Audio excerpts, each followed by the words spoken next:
Services Marketing Part 1 in a nutshell. A product was defined as a good, a service, or an idea. In this chapter, we focus on services as products.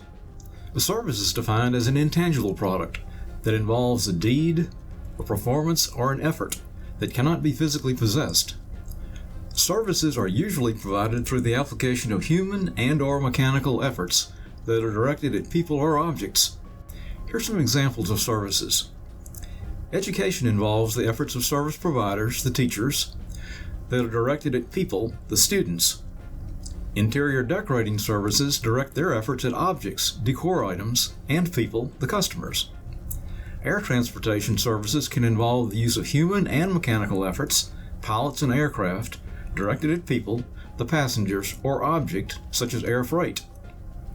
Many services include both human and mechanical efforts. Medical and dental care, landscaping, entertainment, financial services, and restaurant experiences, for example. Services are very important in advanced economies. In most developed economies, services account for about 70% of the gross domestic product. More than one-half of new businesses in the United States are service businesses, and service employment is expected to grow. The United States usually runs a trade deficit for goods, but runs a trade surplus for services. Long-term economic growth and lifestyle changes have encouraged service sector growth. Business services have grown as the business environment becomes more complex. The remainder of this slideshow focuses on the characteristics of services. Services differ in important ways from more tangible products. The characteristics of services include intangibility, inseparability of production and consumption, perishability, heterogeneity, client-based relationships, and close customer contact.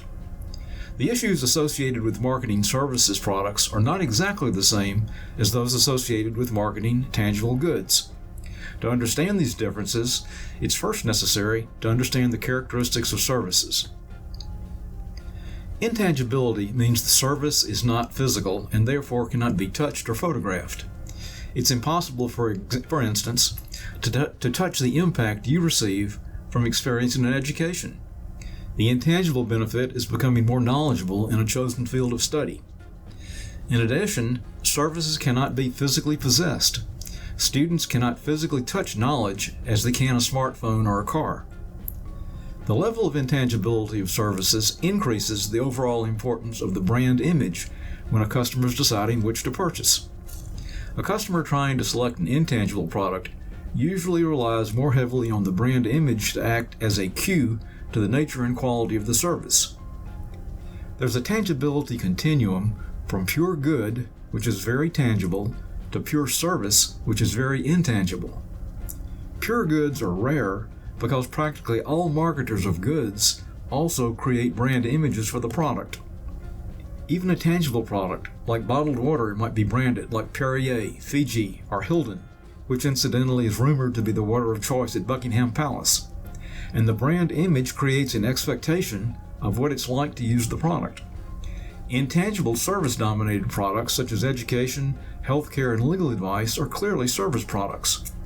Most products fall somewhere in the middle. Products such as restaurant meals or hotel stays have a combination of tangible and intangible dimensions. Intangibility poses marketing challenges such as how can you promote an intangible? Do you think it's harder or easier to sell an intangible? Can there be any advantages of selling intangibles?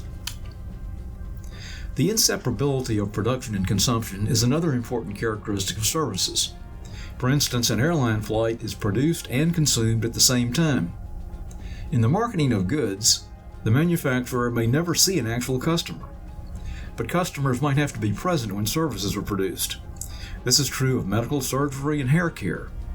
But in some cases, the service provider and the customer must work together to provide and receive the service. Because of inseparability, customers may not only want a specific type of service, but expect it to be provided in a specific way by a specific individual. For instance, in the production and consumption of hair care, they occur simultaneously, and the customer may have preferences in advance for who the service provider is. Intangibility and inseparability of production and consumption are two important characteristics of services. That's Service Marketing in a Nutshell, Part 1.